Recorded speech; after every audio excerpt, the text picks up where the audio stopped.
Hello नमस्कार दोस्तों, आज हम कूलाम का नियम जो कि है टॉपिक उसके बारे में चर्चा करेंगे एवं कूलाम के नियम के टॉपिक से कुछ इस प्रकार संबंधित क्वेश्चन आता है कि कूलाम का नियम क्या है। दो बिंदु आवेशों के मध्य लगने वाले बल का व्यंजक ज्ञात कीजिए। और इस प्रकार से भी आ सकता है कि दो बिंदु आवेशों के मध्य लगने वाले आकर्षण या प्रतिकर्षण बल संबंधी कूलाम का नियम लिखिए तथा एसआई पद्धति में बल का व्यंजक ज्ञात कीजिए। तो पहले तो हम यह समझते हैं आखिर कूलाम का नियम क्या है। तो कूलाम का नियम हम पहले समझ लेंगे, फिर उसके आधार पे फिर हम इसको मतलब कि जो कि हमारा प्रश्न है इसको हम सॉल्व करेंगे। तो चलिए पहले हम इस प्रश्न को अथवा कूलाम के नियम को समझते हैं। तो कूलाम ने जो कि है सन 1785 में क्या यह नियम दिया था, कितने में, सन 1785 में यह क्या दिया था, नियम दिया था 1785 में। और इसका मतलब कि इसमें आपने क्वेश्चन पढ़ा होगा कि बल का व्यंजक ज्ञात कीजिए और दो बिंदु आवेशों के मध्य आकर्षण प्रतिकर्षण। तो पहले तो हम यह समझते हैं आखिर आकर्षण और प्रतिकर्षण होता क्या है। जैसा कि मैंने बताया था आपको आवेश उत्पत्ति के इलेक्ट्रॉनिक सिद्धांत की वीडियो में कि जो विजातीय आवेश होते हैं वह दोनों एक दूसरे को क्या करते हैं, आकर्षित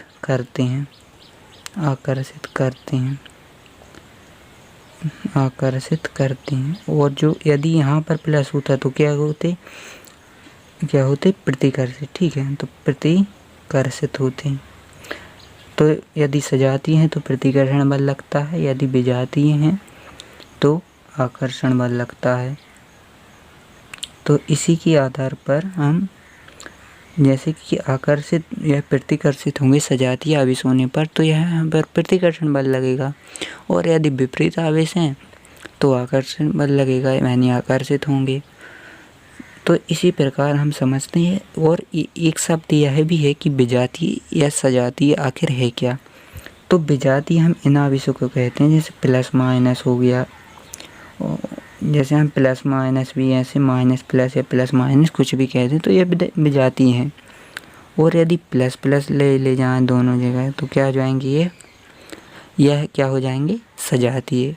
और यदि माइनस माइनस ले जाएं तो यह भी सजातीय हो जाएंगे। और यह तो हैं विजातीय, ये सजातीय हैं जो कि मैंने एक से जो हैं वह सजातीय और जो अलग अलग हैं वह विजातीय। जैसे कि यह दो हैं तो इनको हम क्या कहेंगे कि ये विजातीय हैं। यह विजातीय हैं तो इनके मध्य क्या लगेगा, आकर्षण बल यानी अट्रैक्शन। ठीक है, अट्रैक्शन यहाँ पर लगेगा। और यहाँ पर जो कि है, और यहाँ पर क्या लगेगा, प्रतिकर्षण जो कि रिपल्सन होता है, रिपल्सन। तो यहाँ पर लगेगा क्या, प्रतिकर्षण, और यहाँ पर आकर्षण।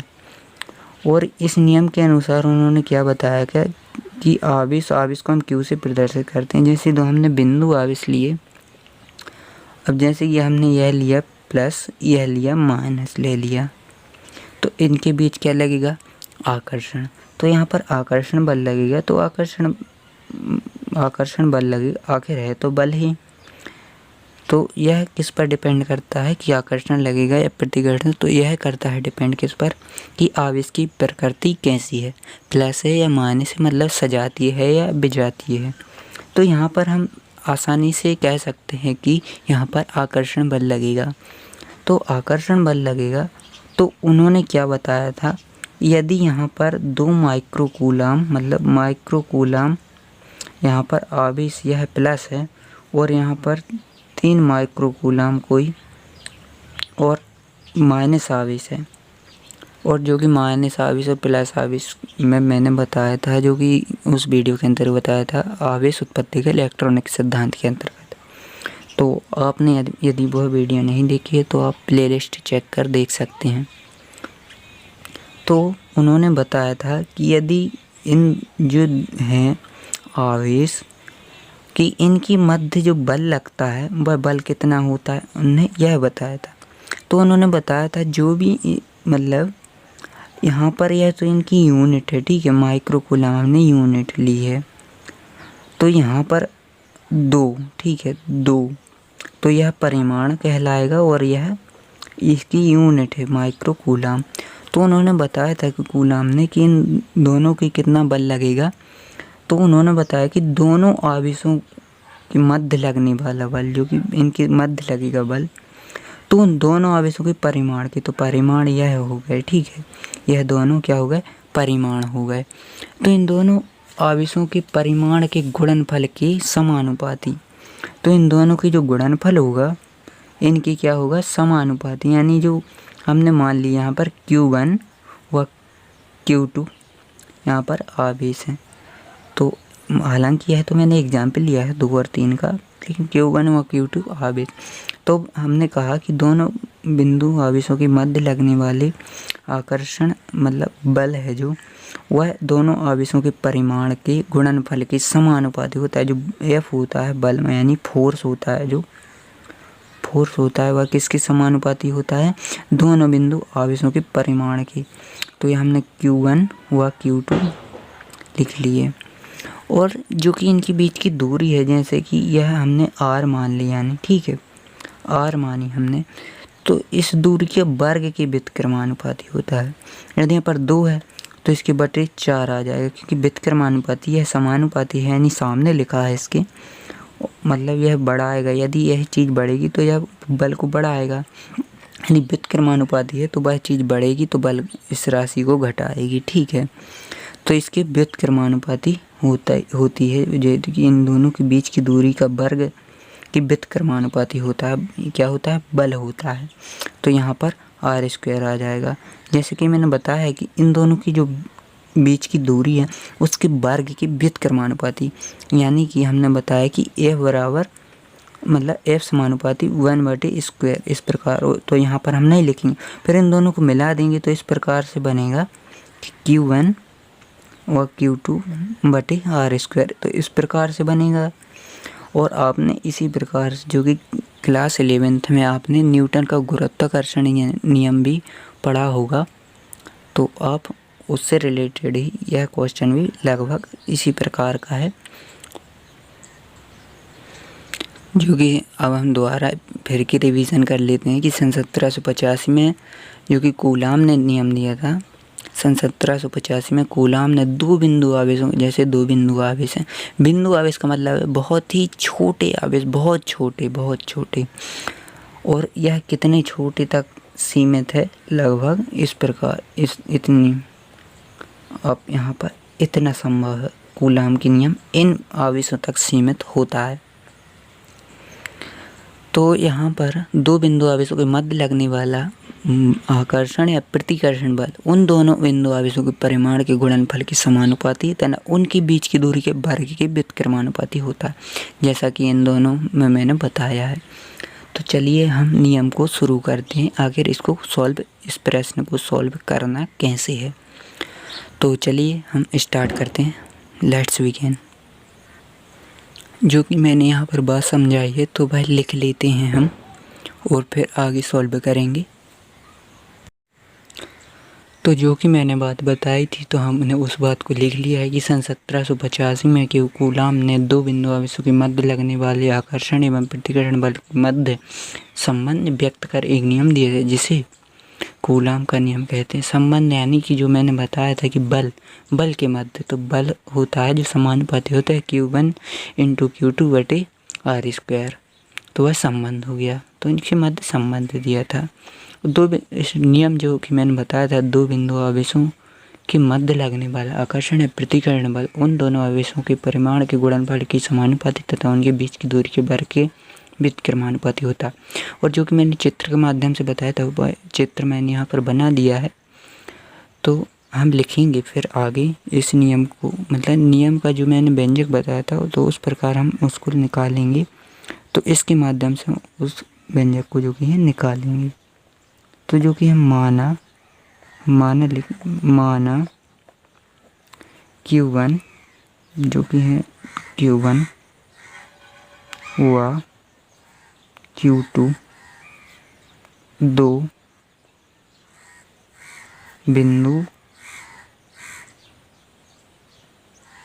बिंदु आवेश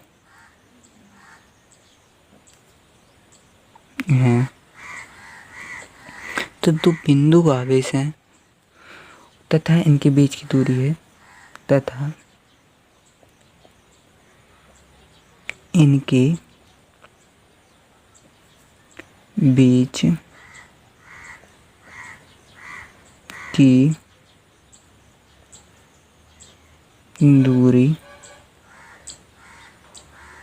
और है। तो Q1 व Q2 दो आवेश बिंदु आवेश है और इनके बीच की दूरी क्या है, R है। यहाँ पर R यह लिखा है R। तो जो कि नियम हमने बताया था आपको अभी पहले, तो उसमें हमने बताया था कि जो दोनों आवेश होते हैं उनके परिमाण के गुणनफल के समानुपाती होता है। बल होता है समानुपाती दोनों आवेशों के परिमाण के गुणनफल के। तो ये दोनों आवेश Q1 व Q2 हैं, तो इनके गुणनफल के हमने समानुपाती लिख दिया जो कि नियम के अनुसार है। और तथा जो कि हमने एक और बात पढ़ी है कि F जो कि समानुपाती होता है, समानुपाती 1/r, ऐसे भी हम व्युत्क्रमानुपाती भी कह सकते हैं कि बटे में है। अन्यथा ऐसा भी कह सकते हैं जो बल है वह इसके मतलब कि 1/r² की समानुपाती होता है। 1 दूरी के वर्ग की कह सकते हैं, दूरी के वर्ग की समानुपाती होता है। व्युत्क्रमानुपाती या 1 दूरी के वर्ग की समानुपाती। तो यहाँ पर हमने नियम के अनुसार तो हमने लिख लिया है। तो इसको यदि आगे बढ़ाएं हम, तो इसको लिखें हम, यदि इनको समीकरण 1 या 2 इसको बना लें तो हम फिर लिखेंगे समीकरण 1 व 2 से। तो जैसे हमने समीकरण 1 व 2 लिए तो यहाँ पर क्या बनेगा, F तो ये फिर रहेगा। तो यहाँ पर हम इनको मिलाएंगे तो Q1 मतलब Q1 × Q2 बटे R² इस तरीके से बनेगा। तो इस तरीके से बनेगा। यदि हम यहाँ पर हमने मिला दिया है, यदि हम इसको आगे बढ़ाएं तो क्या बनेगा। तो यहाँ पर हम समानुपाती तो पहले हटा ही लेंगे। तो यहाँ पर क्या आएगा, F बराबर Q, यह एक नियतांक आ जाएगा जिसे हम क्या कहते हैं, कूलाम नियतांक कहते हैं। तो इसके बारे में भी हमें थोड़ी यहाँ लिखना पड़ेगा। तो यहाँ लिखेंगे, यहाँ C एक नियतांक है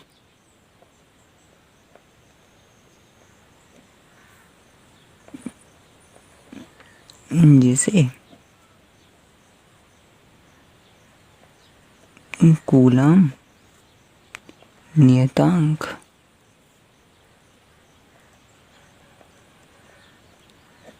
कहते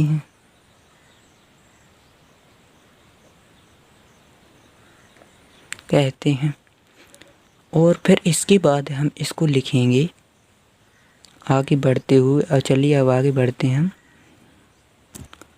और यह भी हम बात लिख सकते हैं कि C का जो कि मान है वह आवेशों के परिमाण के और उनके बीच की दूरी के और वर्ग जो बीच की दूरी के और जो कि बल है, बल के और उसकी मात्रा के आधार पर मतलब कि इसका मान निर्भर करता है इन पर, उन दोनों आवेशों के परिमाण और दूरी एवं बल की जो कि परिमाण है उन पर निर्भर करता है C का मान।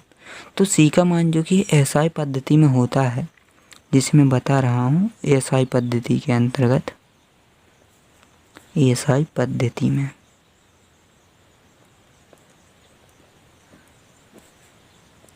SI पद्धति जो कि C बराबर होता है 1/4 पाई एप्सिलॉन नॉट। तो यह होता है। तो इसका मान हम किस में लगेंगे, इसमें हम इसको समीकरण 3 बनाते हैं। तो हम लिखेंगे समीकरण 3 से। हालांकि आप यहाँ पर रोमन गिनती का भी यूज कर सकते हैं।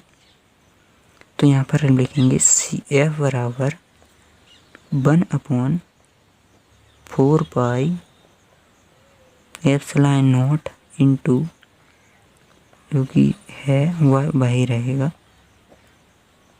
यहाँ पर हमने C का मान यहाँ से रख दिया है।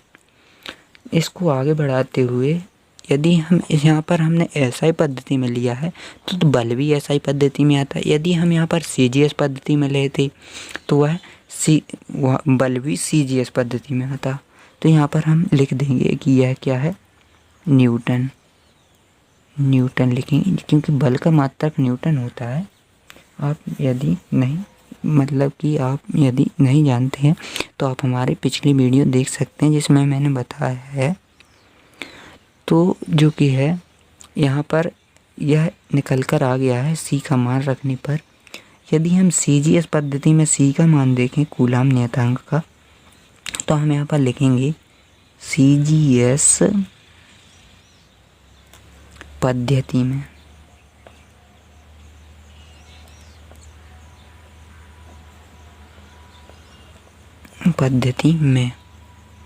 जो कि CGS पद्धति में मान होता है, इसमें होता है क्या, 1 होता है CGS में। तो CGS में क्या होगा, इसका मान 1 होता है CGS में। तो यहाँ पर 1 रखेंगे यदि यहाँ पर, तो यही का यही आएगा। तो यदि 1 रख दें तो कुछ भी फर्क नहीं पड़ने वाला। तो यहाँ पर Q1 बटे Q2 मतलब Q1 इंटू Q2 बटे R², और यह किस में आएगा, डायन में, क्योंकि CGS में इसका मात्रक डायन होता है बल का। तो चलिए आगे बढ़ते हुए और भी इसके स्टेप हैं जो कि हम सिद्ध करेंगे। चलिए आगे बढ़ते हैं। क्योंकि यहाँ पर हमें पता चलता है कि यहाँ पर हमें SI पद्धति में बल का व्यंजक ज्ञात करना है, तो हम केवल जो कि है न्यूटन में जो कि आंसर आया है उस समीकरण को लेते हुए आगे बढ़ेंगे। यदि जो है माध्यम का परावैद्युतांक, मैं अभी बताता हूँ कि परावैद्युतांक क्या कहलाता है। यदि माध्यम का परावैद्युतांक वह कहलाता है कि यदि इनके बीच यदि इनके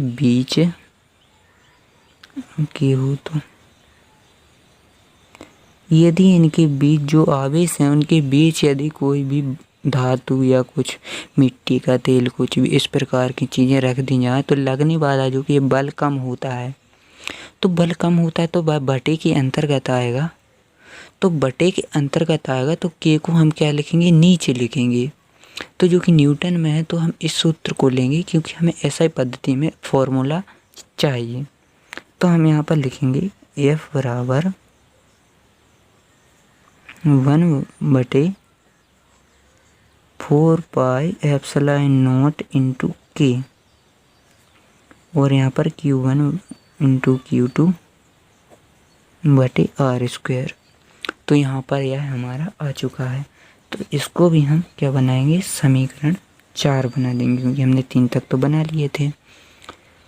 यही SI पद्धति में जो है दो बिंदु आवेशों के मध्य लगने वाला, जो कि 2 बिंदु आवेश यहाँ हैं, इनके 2 बिंदु आवेशों के मध्य लगने वाले आकर्षण एवं प्रतिकर्षण बल का व्यंजक है। तो यहाँ पर हम यही बात लिखेंगे कि हम लिखेंगे आगे, यही 2 बिंदु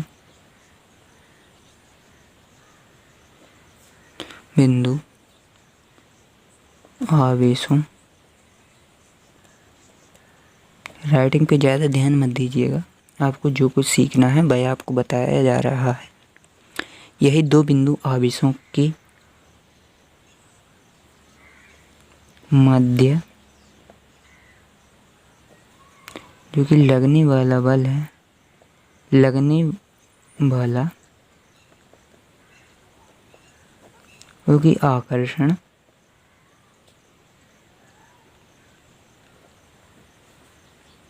या प्रतिकर्षण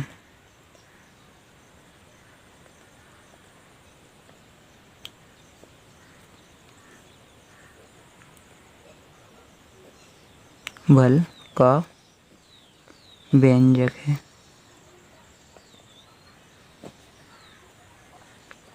और किस में है, यहाँ पर आप न्यूटन लिख सकते हैं, जो कि मैं एन बना देता हूँ न्यूटन के लिए। तो फाइनल आंसर यह आ गया है। और यहाँ पर एक टॉपिक और आता है कि एकांक आवेश की परिभाषा भी दीजिए। तो एकांक आवेश की परिभाषा कैसे बनाएंगे, तो वह हम समझ लेते हैं। यहाँ पर हमने एक चीज़ आपको बताई थी, यहाँ पर आप देख सकते हैं कि मैंने बताया था कि C का मान यहाँ पर SI पद्धति में इतना होता है, और यदि इसको हम अंकों के रूप में रखें तो इतना होता है 9 × 10⁻⁹ इतना होता है। तो यदि हम एकांक आवेश की परिभाषा बनाना चाहें तो पहले तो हम क्या करेंगे, एकांक आवेश जो कि है उसकी हेडिंग डालेंगे, आगे एकांक आवेश है क्या। तो पहले तो हम एकांक आवेश जो कि है हेडिंग डाल लेंगे यहाँ पर।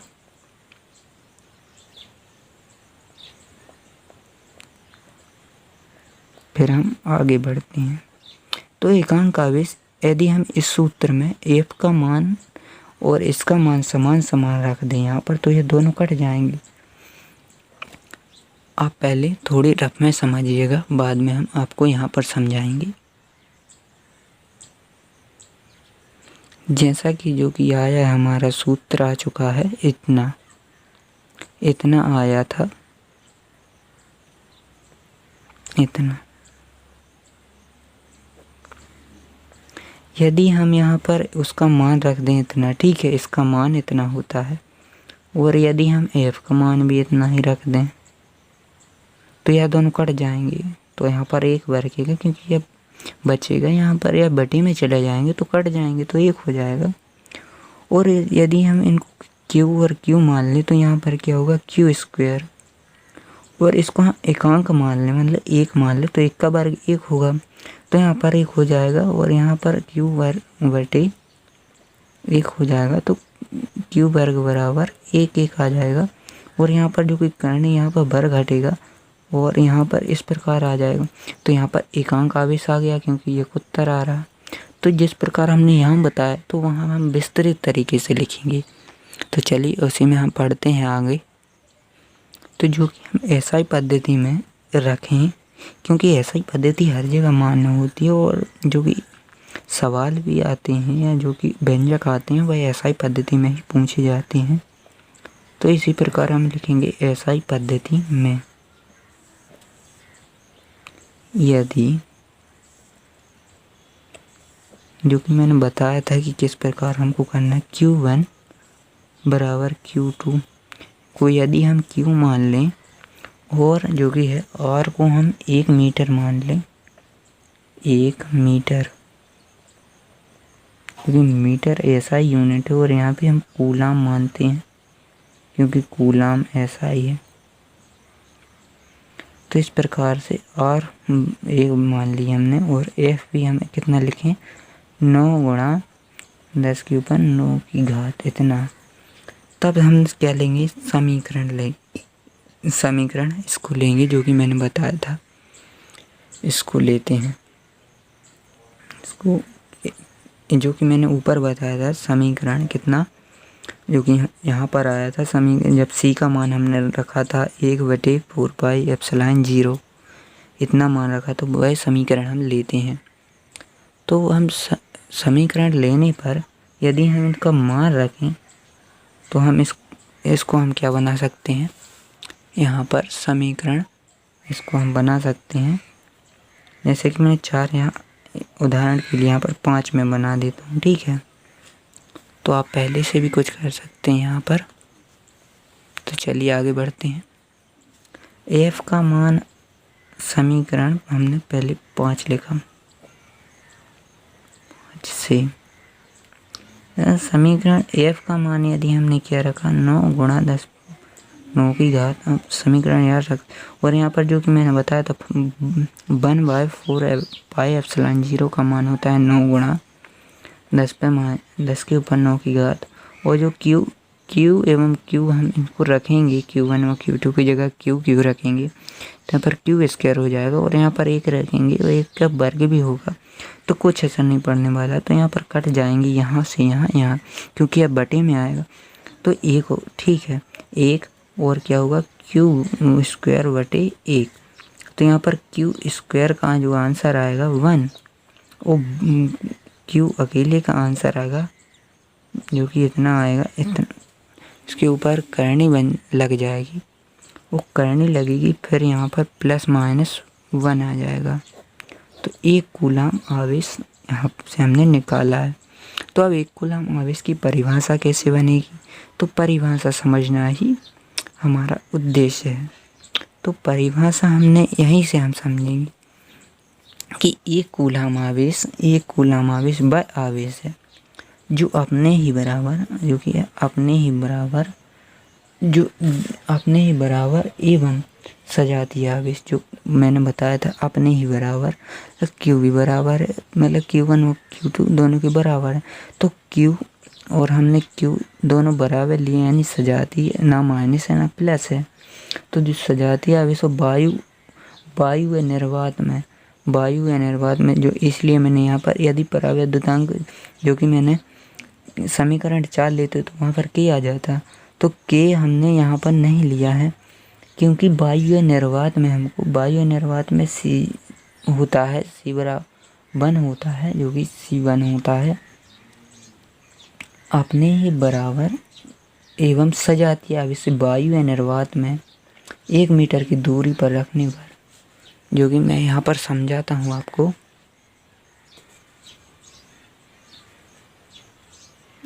समझा देता हूँ मैं।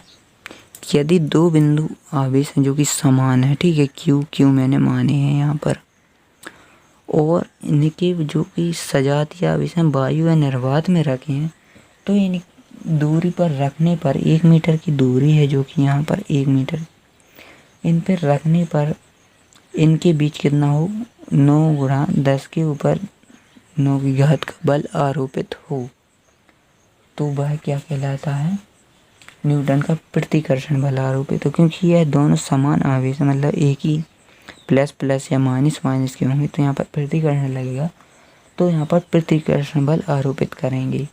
यदि वायु या निर्वात में 2 सजातीय आवेश एवं अपने ही 2 सजातीय और बराबर आवेश वायु या निर्वात में रखे हों और वे 9 गुणा 10 पे ऊपर 9 की घात कि न्यूटन बल का प्रतिकर्षण बल आरोपित करें एक दूसरे पर, तो यह मतलब एक कूलम आवेश कहलाएंगे। तो चलिए इसकी परिभाषा लिख लेते हैं।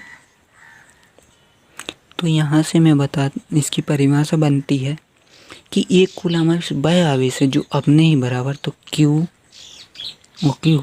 यह इसके बराबर है, वह इसके बराबर, तो अपने ही बराबर है, एक दूसरे के मतलब बराबर है।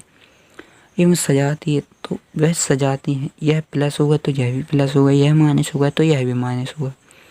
तो आवेश बराबर एवं सजातीय आवेश से वायु या निर्वात मतलब कि इनके बीच जो परावैद्युतांक माध्यम है, यदि पानी या केरोसिन या लोहा कुछ भी इनके बीच में कुछ नहीं रखा है, यदि ये रखा होता तो वह बल को कम कर देता। और यहाँ पर जो कि इतना मान हमने बताया था 1/4πε0 का मान होता है, यदि K आ जाता तो वह शामिल नहीं होता इसमें, तो यहाँ पर गुणा बटे में K लिखना पड़ता, तो यहाँ पर नहीं लिखें क्योंकि वायु या निर्वात में हमको निकालना है। तो 1 मीटर की दूरी पर रखने पर, जो कि यहाँ मैंने रखा है 1 मीटर की दूरी पर रखने पर उस पर इतने जो कि इतने न्यूटन का बल आरोपित, तो यहाँ पर मैंने लिखा है इतने न्यूटन का बल आरोपित, प्रतिकर्षण बल आरोपित करे। तो प्रतिकर्षण क्यों करेगा, क्योंकि मैंने यहाँ पर स्पष्ट रूप से बताया गया है कि अपनी सजातीय, तो सजातीय आवेश जैसे माइनस या प्लस, तो यहाँ पर क्या लगेगा, प्रतिकर्षण लगेगा। तो इस प्रकार प्रतिकर्षण बल लगेगा। तो अगले वीडियो में हम जो कि कूलाम के नियम का महत्व एवं इनकी सीमा को समझेंगे एक ही वीडियो के अंतर्गत। तो मिलते हैं नेक्स्ट वीडियो में, तब तक के लिए जय हिंद जय भारत। यदि वीडियो पसंद आई हो तो इसे लाइक करिए एवं चैनल को सब्सक्राइब करिए। Thank you, thanks for watching.